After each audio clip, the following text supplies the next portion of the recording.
out front. Sonny's Appliances. I just took a picture of it, emailed it to TJ, you know. And he emailed me back saying, no way, you know. I go, yeah, it's spelled S-O-N-N-Y-S.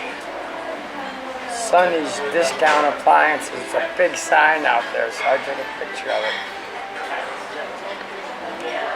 I said, oh, here's Bob now, Dave. I said, look, here's Sonny's Appliances. You got to stop and see that. Honey, let me say hi to this guy, and I'll call you back in about a half hour, okay? Right after I eat my dinner. I love you too, baby. Hey, Bob, what's up? What's up, buddy? How you doing, buddy? Good to see you. It's been a while. Man, you look healthy, man. You look healthy. That's a sign of health and success. I've been eating well. Good to see you, man. Boy, he's a monster, Dave. Yeah. I'm a monster with a lot of excessive parts. Excessive parts. Yeah. Fake hip. No way. Oh yeah, they replaced my whole hip. Wow, I can't even comprehend that, man. They had to cut you in half just about, you know? Yeah, they did. They took about that much out of my leg. What's that, from an accident? Just years of abuse on my body. Yeah. And your body couldn't take it no more? Yeah, my body gave out. So how you doing now? I'm going in for a neck. They're burning nerves in my neck. On Thursday, they're hitting me with an epidural block to see how I do with that. Wow. And they're going to do my back, and then or my neck, and then they still got to do my back. Even though my back's fused, I'm still having pain in the back. You know? Yeah. Yeah, well, good luck with that, boy. You know, last time I seen one of them needles, my wife was having a baby, you know? And I'm like, oh my God, I can't see that. This is a pretty big needle. But it worked, you know? Yeah. She was a very tiny girl. Okay, Tommy, can you tell me a little bit about what happened when Jimmy Bradshaw and your dad went over to Ireland? Yeah, they brought 10 boxers there from Ring 26, my dad's gym. Unfortunately, all 10 fights they lost, you know. The Irish people are pretty tough dudes, you know. But I guess they had a lot of clashes back then when, I don't know, what do they call the underground there? Right, underground fighting. Yeah, stuff like that. Well, a couple of the fighters snuck out the window and wanted to go out and party and stuff. And the Polish I brought them back and said, this ain't a place to do that, you know. You're not in America. These guys here will kill you. Yeah. You know, and so I remember Bradshaw was all upset because they're all climbing out the fire escape trying to get downtown to go party. The boxers had one thing on their mind, they're getting laid instead of fighting, man. And Yeah, big mistake. they stepped in the ring with them Irish guys. Them Irish guys were serious, you know. Yeah. Did you ever see any of the tapes of the fights? Did you ever see any of the tapes? No, we just heard they all lost, so there was no reason to look at no tape, no nothing. Everybody got in trouble. They were running from the police, I guess. So. But that was a tough team in Schenectady too. You guys had some tough guys. Was Pat Kavanaugh on that team? Do you remember Pat Kavanaugh? Yeah, Pat was there, yeah. Yeah, I remember Pat. I don't know what happened to him. I knew his brother Brian real good. Was his brother Brian a fighter too? No, he was a bodybuilder up Hawaii. Oh, I see. Big guy. Hey, Tommy, you had a maintenance guy murdered at the James Ringside Gym there. No, he wasn't a maintenance guy. The guy bugged out. He just left Amsterdam. I guess he killed his girlfriend in Amsterdam. He came to Schenectady. He got off the bus and he asked some guy for $1 and some guy at the bus stop, and he dragged him inside the gym. The door must have been open, the side door. And the guy dragged him in the gym and killed him. Then he dragged him, you know, up to the second floor across the hallway. So there was just blood all over the place, man. You know? They called us out from the ranch and said, there's a body in your gym, you have to come down here. We went down there, it was just a mess, man. We couldn't believe it. We didn't understand. So I think it was one of the trainers, it was one of the managers, you're right, that bugged out. And he had the key to the boxing room, you're right. He was one of the managers. You're right, yes. I knew it was someone that worked there, and I think he was African, American guy. Right. He was an older guy too, right? Yeah, it was like the second person he killed that day, you know? It was crazy. We didn't need that, believe me. No, that's not good. I was a good boxer too, my dad taught me about. How'd your dad teach you? By live sparring, right? Beating my ass every day. 50 years. He started attacking him. Mr. James started attacking him. That's the way to learn. That's a tough way to learn. Yeah, I learned how to block punches when I was young, believe me. Yeah, I remember he used to hit the speed bag, and he'd hit the bag. He trained. I know he trained with over at Pep's gym before he started his own thing going on. You know, he told me that he knew my well. my dad started down at the Y back when we were all The kids. Y, right? Yeah. There was an Ivanella that used to be a trainer, a guy named Ivanella. Not Ronnie Avenelli. Yeah, was it? Yeah, it was Ronnie. Yeah, he didn't have no hair. I think they cut his hair off or something. Yeah. He died of a heart attack. It was terrible, but he was a great guy. Was he really? Ronnie was an excellent guy. He put our pool in the backyard. He's a real nice guy. He'd do anything in the world for you. I've been basically on a cane, Tommy. I've got plantar fasciitis. I've got both my tendons have been ruptured in my ankles, and I've got gout. So I've been taking something called naproxen, which has been helping me. But I was using a cane for a while. For the longest time, I had to use a walker to learn how to walk again after I replaced my hip.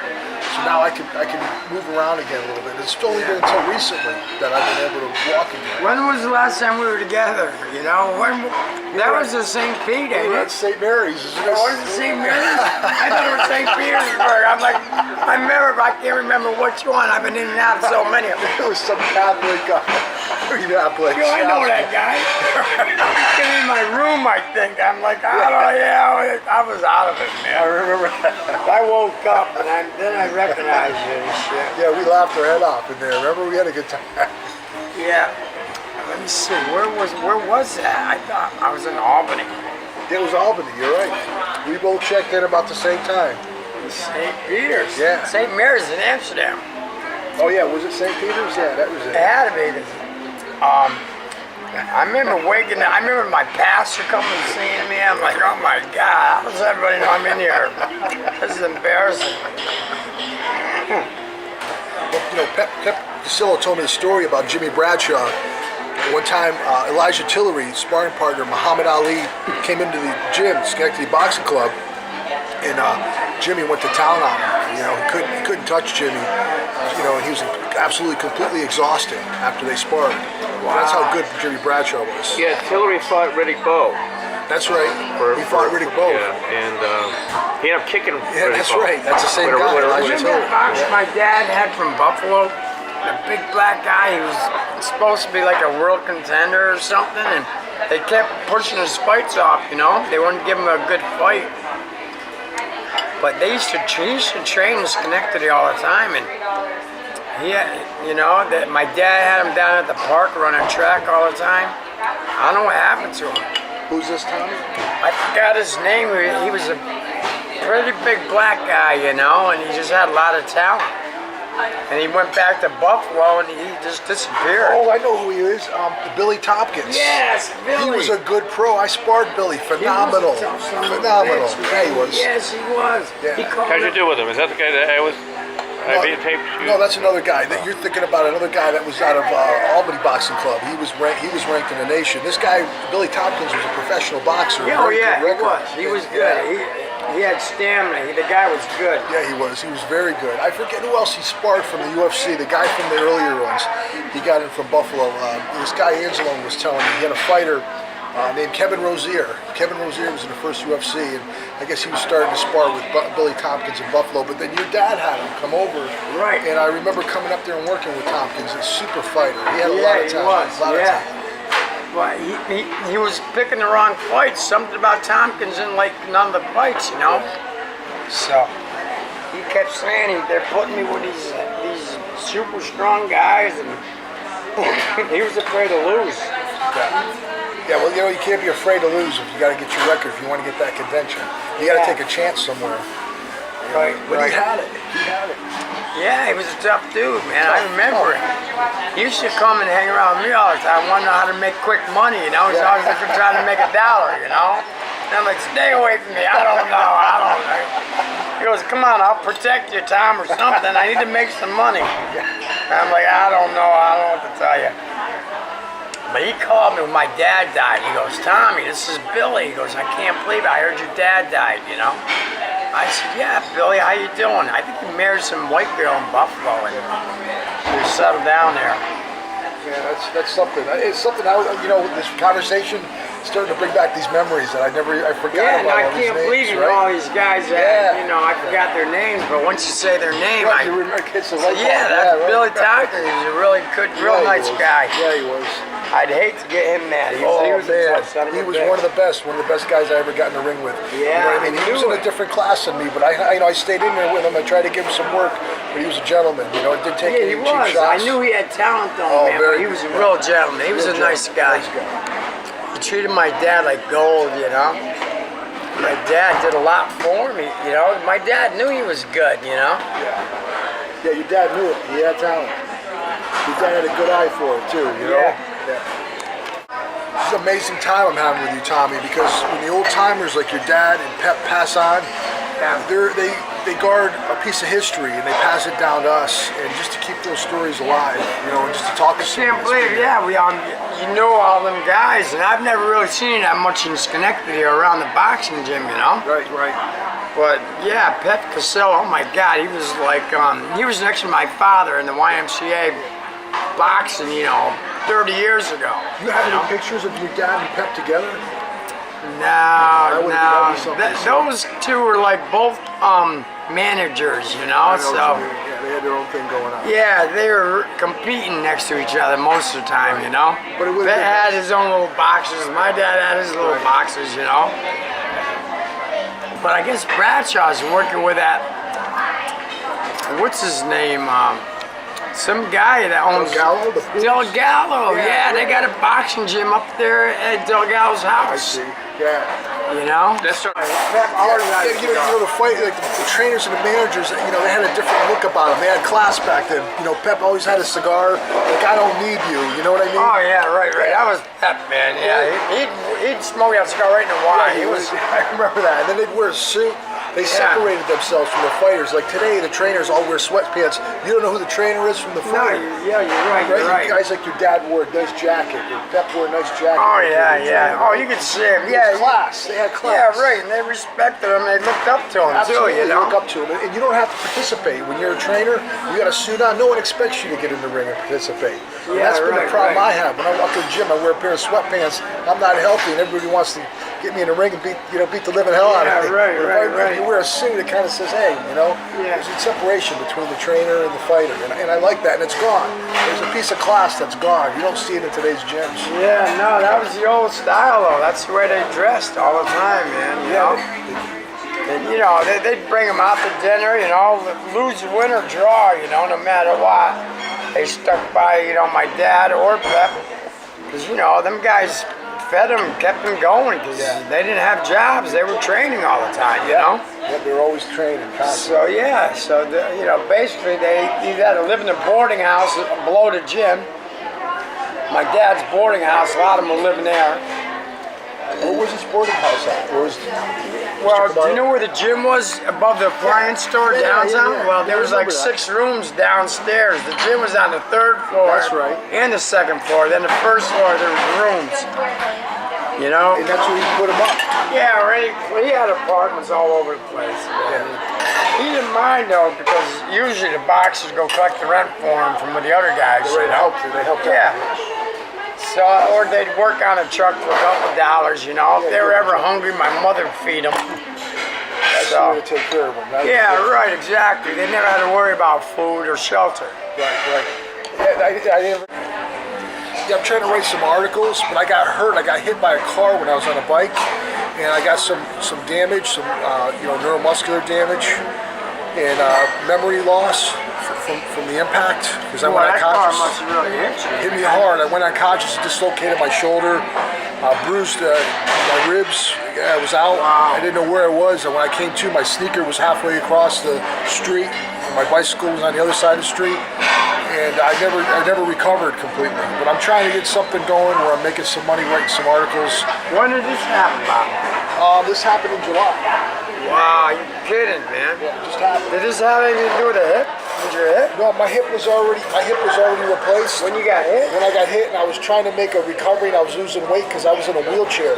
So I started getting better again, and then all of a sudden I got hit by a car. So yeah, what'd that do with your hip? It messed everything up, it aggravated everything. Oh my God, it had to be, yeah. My hip and my back where it's fused, everything got jolted. It messed me Well, up. that's gonna take a while to pull out of that. If it's that new, you know. That's gonna kill me. That's funny. That was. Just say that, come on.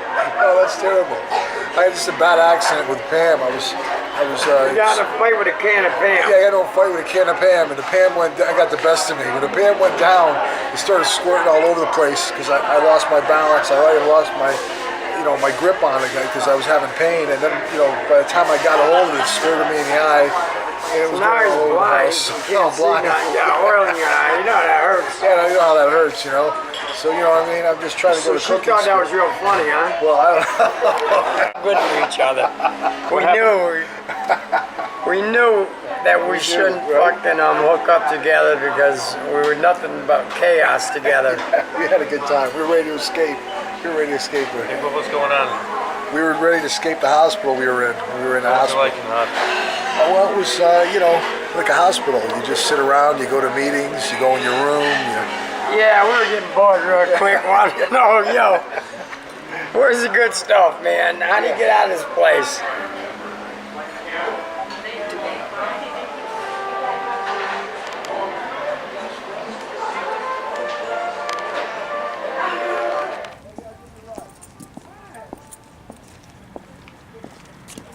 You got room in there for us?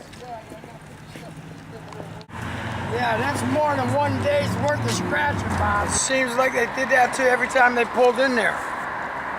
Oh, you got a sympathy card from my dad. It's not much money, but I'm not working, Tommy. I just threw a few bucks in there, breakfast or something. I don't know. Okay, buddy? No, that's very All right. nice of you, Bob. That's very nice of you. All right. Thank you very much. I'll share this with my mom, Yeah, this is for you and David, too. You guys can have a couple of beers if you want. Okay? Well, I would have a couple of beers, that's for sure. No, that's great. Thank you, Bob. Thank you very much. Thank you.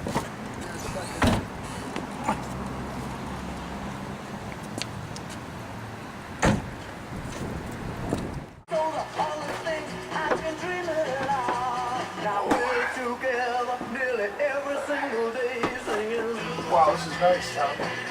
I see the second floor up there. That's my little bedroom up there, man. I love that up there. I get up there and I just fucking chill. And this part looks like my in-laws have. They don't have the top floor. Nah, that's something fucking little, man.